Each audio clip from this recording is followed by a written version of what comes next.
생산과 소비 브로그 시작하겠습니다. 저번 시간에 노무현 정부까지 다루었죠. 일단 한번 끊었죠. 계속 이어지니까. 그래요. 중단되지 않는 악령의 좀비 시대. 그래요. 악령의 좀비 시대가 마감이 돼야지 생산과 소비 브로그 5부를 쓸 수 있을 텐데 언제 마감될지 알 수가 없죠. 살아있는 동안 끝나지 않을지도 모르죠. 그럴 수 있어요. 하기 나름이겠죠. 대부분의 사회 구성원들은 자신이 속한 공동체가 번영하고 공동체 구성원이 충분히 만족한 삶을 살기를 바란다. 누구나 이제 견해가 달라도 이런 생각은 다 대부분 가지고 있죠. 세계는 국가로 조직되어 있고 국민은 여러 종류의 공동체에 소속되어 있지만 그렇죠. 지역 공동체에도 속해 있고 다양한 공동체가 있죠. 소속된 공동체 중 가장 큰 단위는 국가이다. 그렇죠. 누구나 좋은 국가에서 살길 바라고 자신이 소속된 국가가 더 좋은 국가가 되길 원한다. 그렇죠. 어떤 국가가 좋은 국가일까? 좋은 국가가 되기 위해서는 어떤 일을 해야 할까? 이에 대한 답은 국가에 대한 견해를 형성하는데 사람들은 저마다 다른 견해를 지니고 있다. 견해가 다 똑같으면 최소한 정치 문제에 있어서 다툴 일은 없는 거죠. 근데 다투잖아요. 경우에 따라 전쟁도 하고 내전도 일어나고 그러잖아요. 현 시대 대부분의 한국인들은 유학의 한 분파인 성리학에 바탕하여 세워진 조선을 비난하지만 대부분 잘못된 국가다. 계획을 안 해서 식민지가 됐다.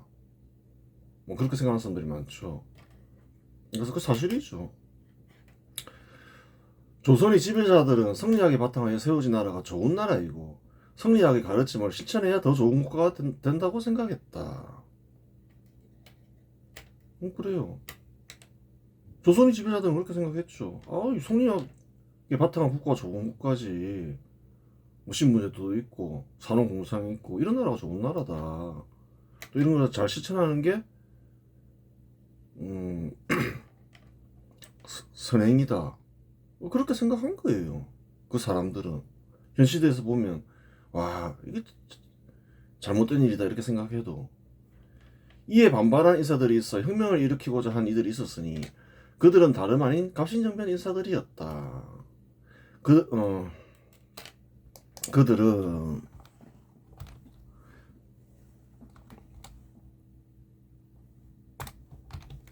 신분제도를 폐지해야 하고 사유재산을 보장하며 상공업을 육성하여 근대국가를 수립해야 한다고 주장했다.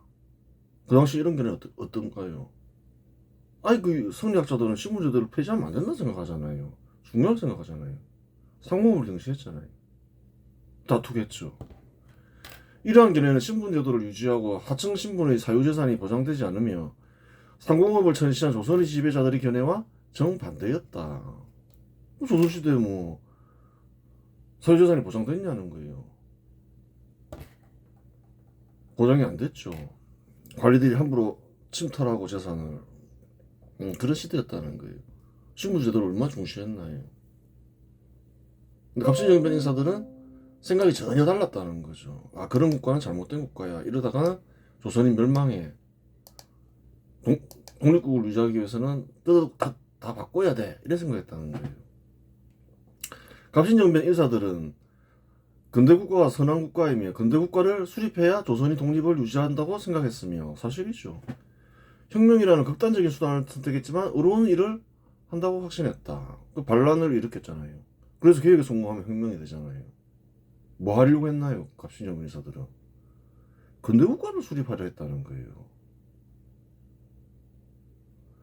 조선의 지배자들은 자신이 불의한 사람들이라고 생각했을까?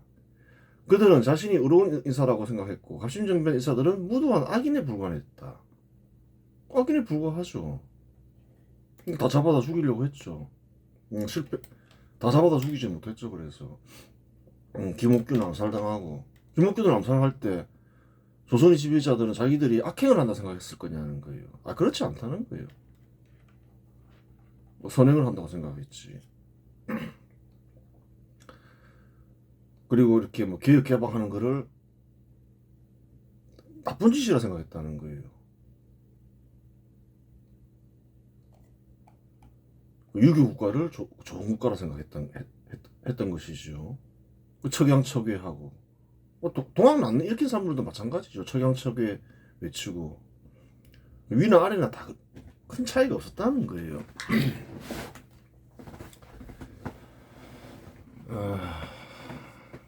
1910년 조선의 멸망 후 대부분의 조선인들은 비로소 갑신정변 인사들이 애국자임을 알고 존경했다. 존경했죠. 가장 존경받는 인사들이었죠. 그 시대에는 처음에는 악인으로 몰렸지만 범죄 집단으로 몰렸죠. 신일 국가가 되어 근대 국가를 수립했어야 했어 라고 생각했던 것이다. 그때 갑신정변 인사들이 그렇게 주장을 했죠. 당시 이제 조선은 스스로 국가를 지킬 힘이 없었다는 거예요. 누군가의 도움을 받아야 했다는 거예요. 친일이건 친청이건 친러건. 갑신정변 인사들은 우리 친일 국가가 되면서 개혁을 해야 된다. 그렇게 생각했다는 거예요. 지금 시대로 따지면 어떤가요? 해양 세력과 결탁해야 된다. 그런 생각을 한 이유를 얘기했죠. 청나라는, 중국이란 나라는 대마도도 마찬가지지만 한반도를 자기네 영토라고 생각했다는 거예요. 위험하다 생각한 거죠. 또 러시아도 그런 야욕을 계속 보이고 있고 국제적으로. 그때도 그랬다는 거예요. 러시아는. 그래서 거문도 사건이 일어나잖아요. 영국군이 들어와서 러시아의 남하를 막으려고 했죠.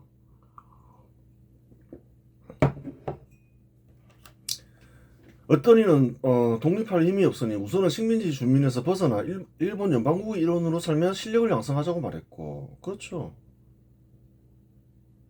어떤 이는 항일투쟁을 하여 독립된 근대국가를 수립해야 한다고 주장했다. 그렇죠. 이 경우는 근대국가를 수립해야 한다는 목표는 같았지만 방법은 달랐다. 근데 뭐 특별히 나중에 독립된 뒤에는 다툴 이유가 없는 거죠. 방법상의 차이인 거죠. 서로 다른 견해를 지녔다고는 하지만 특별히 식민지가 되는데 책임이 없는 한 서로를 존중했다. 그렇죠. 대부분은 뭐 식민지에 대한 책임이 없었죠. 뭐 갑신정변 인사들이 식민지에 대한 책임은 없잖아요. 오히려 갑신정변 인사들 말대로 했으면 독립국을 유지했겠죠. 갑신정변 인사들 중에서도 일본 정부에 협조하면서 일단은 실력을 양성하자 이렇게 주장하는 이들도 있잖아요. 박영규 같은 사람. 갑신정변 인사는 아니지만 또 급진개혁파 인사 중에는 또 윤치호도 있고. 그래요. 그 당시 조선인들은 그런 사람들 존경했다는 거예요. 현 시대에서는 친일파라고 비난하지만 당시 공산주의 세력 인사들도 박영규는 존중해서 부통령으로 이렇게 부주석인가? 그렇게 해서 임시정부를 만들려고 했잖아요. 그 사실이라는 거예요. 불행의 시작은 1917년 러시아에서 볼셰비키 혁명이 일어나 공산주의가 유포되면서부터이다. 불행은 언제 시작됐냐? 국가 간이 두 개가 돼버리죠. 공산주의가 유포되기 전에는 뭐 연방국이 되건 일단은 실력을 양성하건 항쟁을 하건 하나밖에 없었다는 거예요. 근대국가를 수립해야 된다. 근데 공산주의가 유포되면서 달라지는 거죠. 국가 간이 두 개가 생기는 거죠. 한국인들은 근대국가 외에도 공산주의 국가도 있다는 사실을 알았고 알게 되었죠. 소연방의 일원이 되기를 원했던 사람들이 소수이긴 하지만 생겨났다. 그 사람들이 역사 잘못 가르치는 게 이것도 뭐 하나의 항일투쟁 오선이라 볼 수 있지만 당시 공산주의 활동을 한 사람들은 뭐 여러 명 있었죠. 박한영이건 영훈영이건 그 사람들이 원했던 건 독립국가가 아니라는 거예요. 기본적으로 대부분 사람들은 그래요. 조선인들 스스로 독립할 수 없다고 생각했다는 거예요. 그건 다 동의했다는 거예요.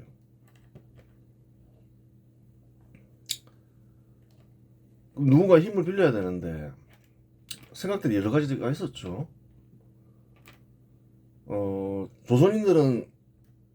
조선에 있던 이제 사람들은 뭐 독립을 부정한 건 아닌데 당장 독립할 수 있다고 생각한 건 아니었다는 거예요. 힘이 없으니까. 문제를 일으켜봤자 뭐 시위건 뭐 내전을 일으켜봤자 다 죽잖아요. 그것도 일본이 얼마나 강한 국가였나요? 전 세계적으로도. 그러다 보니까 그 사람은 일단 식민지에서 벗어나자, 일본 연방이 되자, 그러면서 실력을 양성하자 이렇게 했다는 거예요. 독립은 뭐 뒤에 생각하고 되는 게 아니니까. 그래서 뭐 별 희생이 없었죠. 존경받는 사람들이 다 그렇게 주장을 했고 조선인들 대부분이 거기에 동의를 했던 거죠. 공산주의 세력 인사들도 마찬가지였다는 거예요. 스스로 독립할 힘은 없다고 생각했다는 거예요. 근데 그 사람도 어떻게 생각하냐면 일본 연방보다 소위 연방이 돼야 된다 이렇게 주장하는 이들이라는 거예요. 그러면서 코민테른의 지원을 받았다는 거예요. 그러면서 소위 연방이 된 나라들도 여러 개 많았죠. 소련 주변국에. 공산주의 세력 인사들이 하는 운동은 엄밀하게 얘기하면 독립운동이라고 보기 어렵죠. 아니죠 사실은. 두 세력은 항일투쟁을 위해 협력하기도 했지만 세력 간의 투쟁 역시 1920년대부터 시작되었다. 20년대부터 서로 간에 투쟁하기 시작했다는 거예요. 45년 이후에 격렬하게 투쟁한 건 아니라는 거예요. 그전에도 있었다는 거예요. 대표적인 사건이 1921년 6월 자유시 참변이었다. 대표적인 사건이 자유시 참변이잖아요. 공산주의자들이 같이 항일투쟁 하다가 마음에 안 내킨다고 자유시로 유인해가지고 동조하지 않는 인사들 다 사살하잖아요. 실제로 있었던 일이라는 거예요. 공산주의 세력은 소련의 적군에 소속되기를 원하지 않는 근대국가 수립 세력 항일투쟁 인사를 사살했다. 당시 자유시 참변에 직접 참여한 공산주의 세력 인사로는 홍범도, 김철훈, 오한묵이 있다는 거예요. 사실이라는 거예요. 이 공산주의는 근대국가를 파괴하기 위해 만들어진 견해이다. 공산주의가 뭔가요? 근대국가를 제약시하는 거죠.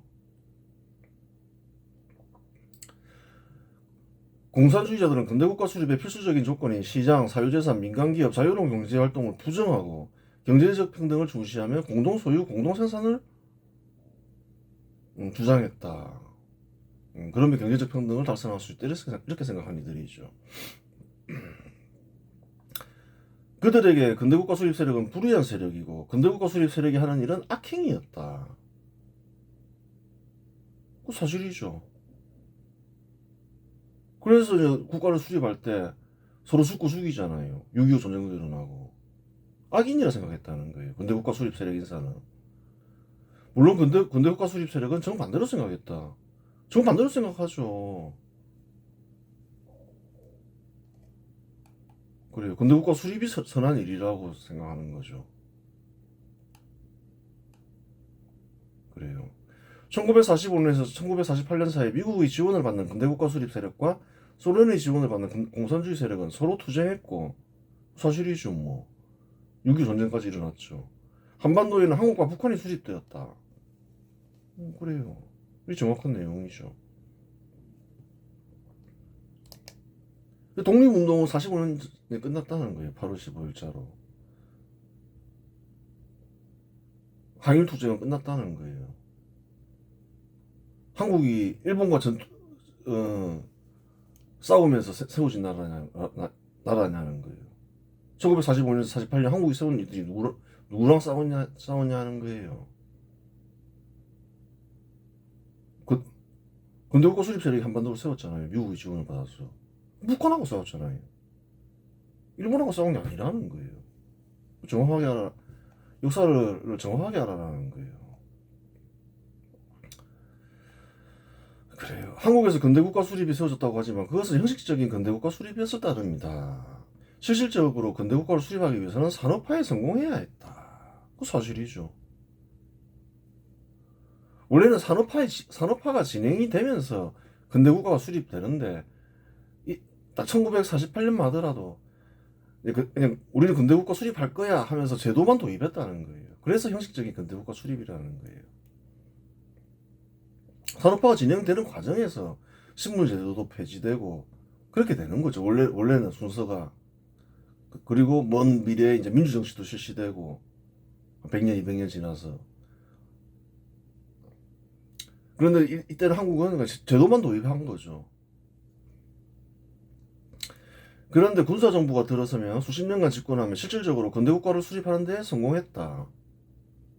그 산업화를 통해서 실질적으로 수립했잖아요. 산업화에 성공했다는 거예요. 공산주의 세력은 근대국가 수립을 악행이라고 생각하였으니 군사정부는 혁명정부일 수 없었고 사실 혁명정부였죠. 군사정부는. 그저 범죄 집단에 불과했다. 현실 당국에서는 공산주의 세력 인사들이 견해가 널리 유포되면서 범죄 집단으로 생각하는 이들이 많죠. 하지만 혁명정부였다는 거예요. 실질적으로 근대국가를 수립했잖아요. 산업화에 성공하면서. 그 공적은 엄청나죠. 얘네 5명 했죠. 수천만을 구제했잖아요. 계속 불어나는 인구. 다 빈민으로 살다가 거리에서 죽거나 한국을 떠나야 되는데 산업화에 성공하면서 다 일자리 제공했잖아요. 절대빈곤에서 탈출시키고. 그 공적이 얼마나 큰가요? 기본적으로 혁명은 폭동과 반란에서 시작한다. 혁명이냐 아니냐 여부는 공적을 보고 평가한다는 거예요. 그래서 혁명정부라고 얘기한다는 거예요. 혁명정부니까 당연히 불법성과 폭력성은 있는 거죠. 있는 거예요. 불법성과 폭력성이 없으면 혁명정부라고 얘기하지 않죠. 개혁정부라고 얘기하지. 물론 군사정부는 공산주의 세력을 범죄 집단으로 생각하여 악질적인 인사들을 체포하여 교화하거나 처벌했다. 혁명 세력이라 했잖아요. 왜 체포하여 교화하거나 처벌하나요? 근대 국가 수립 세력 인사가 보기에는 공산주의 세력 집단은 범죄 집단이라는 거예요. 공산주의 세력이 보기에는 군사정부가 범죄 집단이겠지만 국가관에 따라 다르죠. 그래요. 미군 사령관 하진은 1946년 10월 남조선 가도입법 의원 선거를 실시하였는데 이는 민주정치의 시초이고 한국에서 민주정치의 시초는 뭔가요? 남조선 가도입법 의원 선거 실시라는 거예요. 근대국가 수립 세력 인사들은 하지 민주정치를 계승하여 미국식 민주정치를 실시하였다. 민주정치를 규정해놨다 해서 다 민주정치가 아니라는 거예요. 사회주의도 민주주의라고 얘기하잖아요. 실제로 한국에서 처음 실시한 이는 유군사령관 하지라는 거예요. 사실은 사실대로 해야지. 역사를 날 줄 알 이유는 없는 거죠. 이 정치제도에 입각하면 장기 집권은 불가능했다. 미국식 민주정치제도는 한 번 연임하는 거죠. 그런데 근대국가 수립은 5년, 10년 집권한다고 달성되는 목표가 아니었다. 그렇죠. 근대국가 수립 세력 인사가 계속 집권해야 되는 거죠. 많게는 그 짧다고 볼 수도 있는 거예요. 원래는 보통 한 100년 집권해야 되는 거예요. 그런다고 해서 달성되는 경우는 매우 희귀하다는 거예요. 한국은 60년부터 한 90년, 한 30년 만에 달성했죠. 혁명정부였기 때문에 가능했다는 거예요.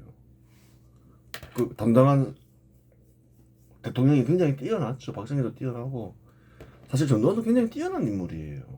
굉장히 감각적이죠. IT 산업을 육성한 인물이잖아요. 제일 큰 기여를 한 사람이잖아요. 육성하기 시작했죠. 반도체건 이동통신이건 인터넷이건. 그걸로 한국이 얼마나 지금 번영하고 있나요. 김영삼이 범죄인으로 취급해버리는 바람에 아직 그 나쁜 인식이 남아있어서 그렇지 원래 존경받아야 될 인물인 거예요. 사실은 위인인 거예요. 먼 미래 역사는 그렇게 평가하겠죠. 실제로 근대국가 수립에 성공한 국가들은 수백 년에 걸쳐 산업화된 근대국가를 수립했다. 이러한 사실을 아는 근대국가 수립 세력 인사는 혁명정부의 수십 년의 장기 집권을 별 도리가 없었잖아. 잘했어라고 생각하지만 민주정치를 근대국가 수립보다 더 중시하는 껍데기 세력에게 장기 집권한 이승만과 군사정부는 범죄 집단에 불과했다. 그렇죠. 이승만과 군사정부는 장기 집권했죠. 근데 근대국가 수립하는데 뭐 딴 나라들은 길게는 수백 년이 걸리잖아요. 30년 만에 달성했다. 이승만까지 포함하면 40년, 한 40년 만에 달성했죠. 대단한 일이라는 거예요. 단순히 혁명정부만으로는 달성하기 힘들었죠. 여러 국가들이 엄청난 지원을 했죠. 특히 미국하고 일본하고. 그래서 달성했다는 거예요. 그런 국가는 유례가 없죠. 거의 유례가 없죠. 아예 없다고 얘기할 수는 없지만 대단한 사건이었던 거예요. 실제로 껍데기 세력의 대표 인사인 김명삼은 근대국가 수립 세력의 대표 인사인 전두환과 노태우를 악인으로 생각하여 범죄자로 처벌했다. 그 후유증이 굉장히 큰 거예요. 김명삼이 근대국가 수립을 인정하고 별 도리가 없었잖아 잘했어 라고 인정하고 산업정책을 개선하고 민주정치를 실현했으면 김영삼은 또 군사정부와 달리 또 개혁정부를 시작한 인물로 큰 존경을 받았겠죠. 근데 처벌하면서부터 한국이 꼬이기 시작한다는 거예요. 포퓰리즘 제도가 수립되고 포퓰리즘 정책이 실시되기 시작하죠. 포퓰리즘 정부가 돼버리는 거죠. 잘못된 거예요. 1990년 공산주의 국가들이 붕괴하고 공산주의 국가의 실상이 드러나자 공산주의 세력 인사들 중 일부는 전향하여 근대국가 수립 세력 인사가 되었고 일부는 이도저도 아닌 껍데기 세력 인사가 되었다. 또한 공산주의를 있게 한 씨앗과 같은 정신, 경제적 평등을 버릴 수 없는 인사는 포퓰리즘 세력 인사가 되었다. 이제 김대중, 노무현 이런 사람들을 볼 수 있죠. 국유화를 하면서 공산주의 실시할 수 없고 대기업 억제, 중소기업 육성, 토지의 소유권 제한, 재산 침탈, 종부세 도입하면서 별의별 짓을 다 하죠. 뭐 때문에 그런가요? 경제적 평등 실현하려고 그러잖아요. 경제적 평등 누가 주장하던 바인가요? 공산주의 세력이 주장하던 바라는 거예요. 다 버렸지만 경제적 평등을 버릴 수는 없었다. 그것이 이제 포퓰리즘으로 바뀌었다고. 남아있던 포자가. 곰팡이를 완전히 제거하자면 눈에 보이지 않는 포자를 제거해야 한다. 포자를 제거하지 않으면 곰팡이는 다시 재생한다. 결국 경제적 평등이라는 포자는 포퓰리즘이라는 돌연변이를 만들어낸 것이다. 포퓰리즘 세력은 돌연변이 세력이라고 얘기할 수 있는 거예요. 어디서 시작했나요? 경제적 평등에서 시작하는 거죠. 근데 공산주의가 안 만들어지는 거죠. 포퓰리즘이 돼버렸잖아요. 포자는 같은데, 씨앗은 같은데. 그 돌연변이라고 하는 거예요. 맞죠? 공산주의 국가가 붕괴되고 공산주의 실상이 드러났을 때 근대국가 수립 세력은 승리에 환호했다. 이제 됐어.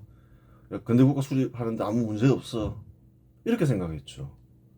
근대국가 수립 세력은 돌연변이 세력을 경시했지만 돌연변이 세력은 국민들을 타락시키며 포퓰리즘 제도를 하나씩 수립하고 포퓰리즘 정책을 실시했다. 김영삼부터 쭉 봤잖아요. 그 전에 산업정책들 또 산업정책을 위해 썼던 그래요. 외교정책, 친일 친미정책 그런 걸 다 폐기하려고 하잖아요. 죄악시하고 어느덧 성장한 돌연변이 세력은 근대국가 수립을 악행으로 몰아 근대 국가 수립을 공격했다. 공격하기 시작했죠. 어느 순간부터. 물론 근대 국가 수립 세력에게 돌연변이 세력은 공산주의 세력과 다를 바 없는 범죄 집단이며 깨끗이 박멸해야 할 곰팡이이다. 서로 다른 거죠. 왜? 국가관에 따라서. 이들이 보기에는 근대 국가 수립은 악행이고 돌연변이 세력이 볼 때는 근대 국가 수립 세력은 범죄 집단이죠. 근데 근대 국가 수립 세력이 보면 뭔가요? 포퓰리즘 세력이 하는 일은 악행이고 마찬가지죠. 곰팡이라는 거예요. 얘네들은 돌연변이 세력이죠.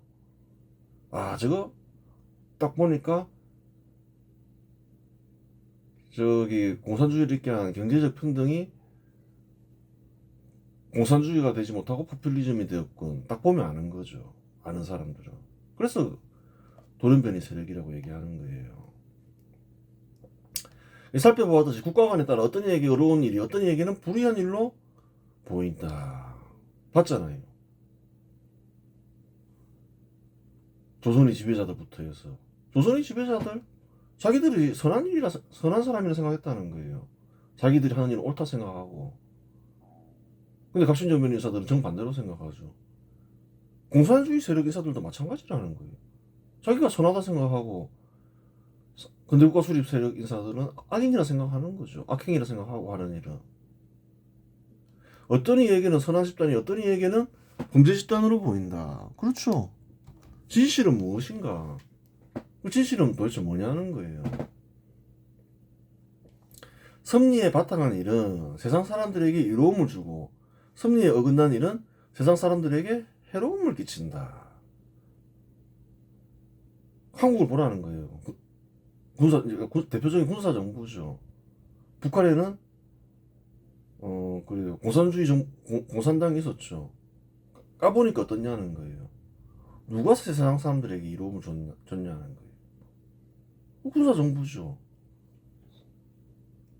뭐 사람들이 막 수십만 명 굶어 죽고 그 공산당의 공산당의 인권 유린 당하고 그게 세상 사람들에게 이로움을 주는 게 아니잖아요.